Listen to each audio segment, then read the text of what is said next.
The workhouse serves to snare the poor and the destitute, those who fall behind on their debts.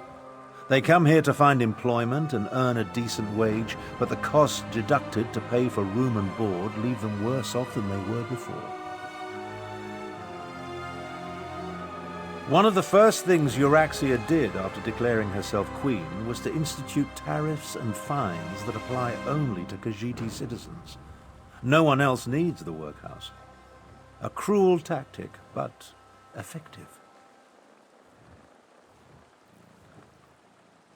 The Rimin Khajiit?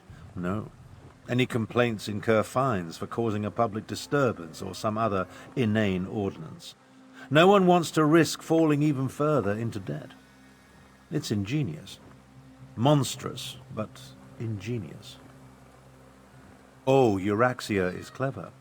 She pays the Khajiit, and the workhouse isn't technically a prison. On the surface, it appears to be a place that helps society's unfortunates, but underneath, it's slavery without any of the uncomfortable trappings. Now, let's visit the Rimin marketplace.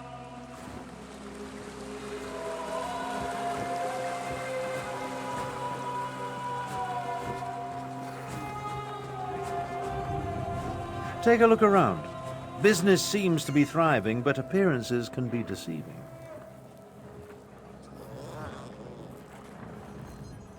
It may be hard to see, but the Khajiit merchants struggle to keep their stalls open, while the less bestial business people rake in the profits. Euraxia would have you believe it's a matter of work ethic, but we know better.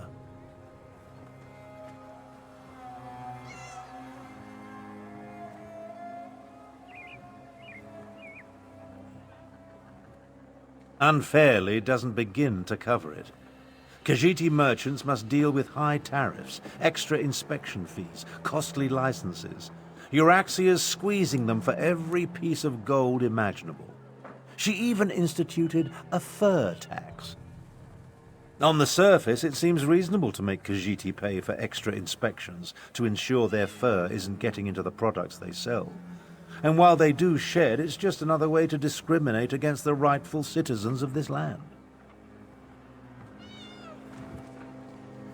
Come along. I want to show you the improvements Euraxia made to the palace wall.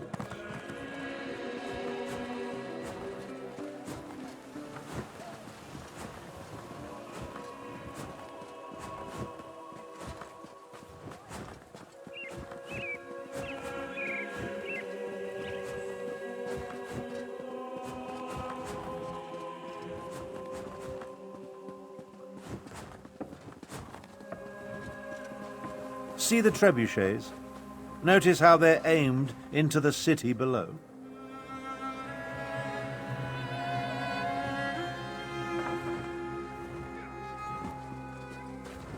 See how the siege weapons sit upon the walls?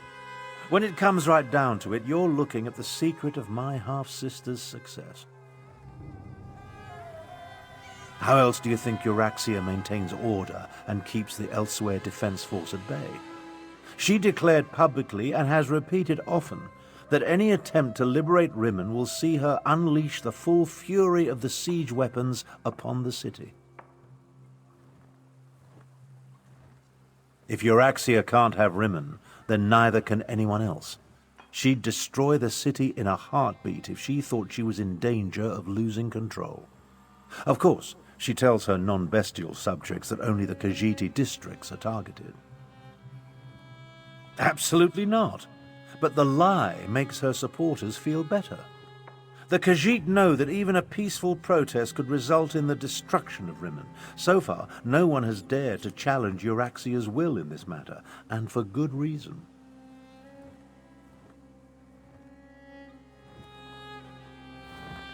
When we get to the palace, let me do the talking. As the Elder Tharn, I'll demonstrate my dominance over Euraxia and negotiate a cessation of hostilities.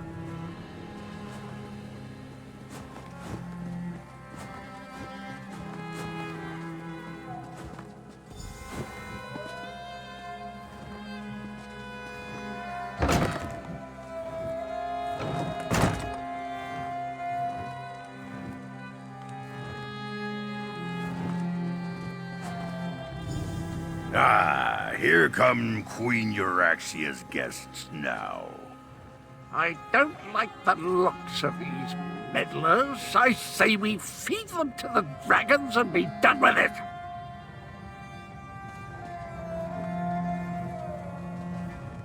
I know you. I saw you through the soul-shriven's eyes. You were with the fool who thinks himself the shining knight of Sirad. If only he knew what a monster I was. The horrors of Cold Harbor pale before my heinous deeds. I am my own head, yes. I am the hero of Sirad and the villain of elsewhere, the champion of the Third Nedic massacre and the dark knight they call the Betrayer. Of course not. I am the genuine article, much more real than a disembodied soul given shape in the flesh cauldrons of oblivion. But why do you presume to talk to me? I have killed greater beings than you for much, much less. Came to that conclusion by yourself, did you? That's what they called me. It has a certain ring to it, but I always preferred my more grandiose titles. Champion, Slayer, Dark Knight. When I am made whole, the cats will pay for what they did to me.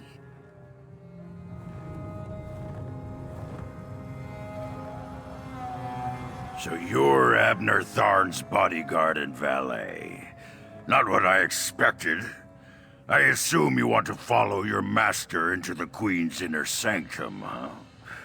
I'll allow it. But first, I want to gauge the measure of your marrow. I am Queen Euraxia's chief necromancer. You may call me Zumog Foom. The other grave callers answer to me. And this is my familiar and confidant, Sir Cadwell the Betrayer. Ah, yes. The Betrayer saw you when it looked through the soul-shriven's eyes. The creature you know is a pale shadow of the Dark Knight that once walked these lands. I exhumed his remains and reanimated him. Well, his head... it was all I could find. My actions don't concern you. I just wanted to meet Abner Tharn's lackey and determine if Queen Euraxia had anything to fear. The answer is quite clear. Your insignificance rivals that of the soul-shriven fool, which makes you eminently forgettable. Now about the rest of my body, O pestilent one. Your insults won't hasten the process, Betrayer.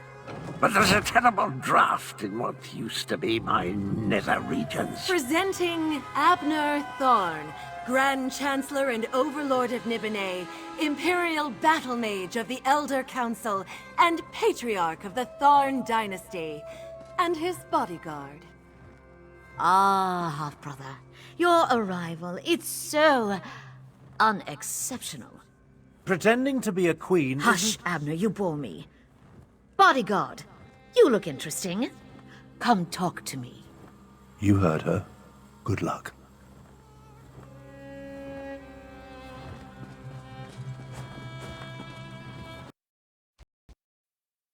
My sources indicated that my half-brother's associate was somewhat... taller. Oh well.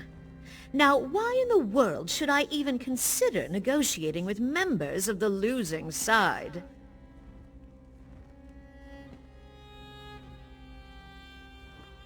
A warning? How thoughtful. You do know that I defeated the Khajiit army and took control of the Rimmon throne? I am no one's puppet, I assure you. But why do you suppose I have anything to do with dragons?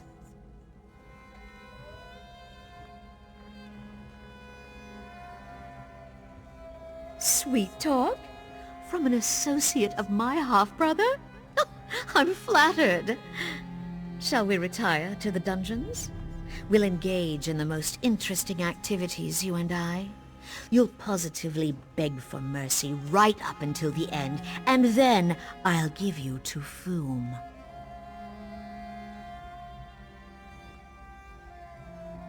Do not attempt to sway me with your silver tongue. Mulamnir and I have a special relationship, an understanding. The dragons will secure my hold over elsewhere, and there's nothing you or my pathetic half-brother can do to stop them. Enough! Zumog Foom, what news do you bring? The Desert Wind Adaptorium has fallen. We move against Riverhold on your word. Then the word is given. Now, half-brother. Treachery? How could I ever have anticipated this?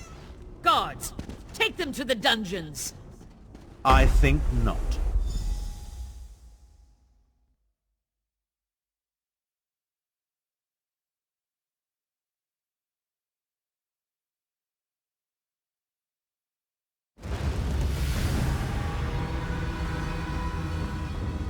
Well, I suppose that could have gone better.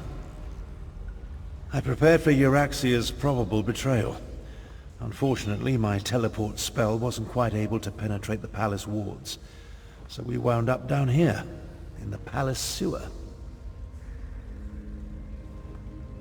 We heard two things of note.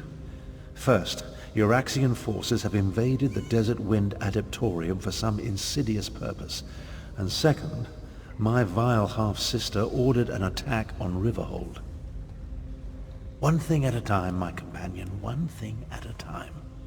I need to recover my strength after teleporting us into this skeever hole. I'll need your help to get out of here. Then we can deal with both Desert Wind and Riverhold.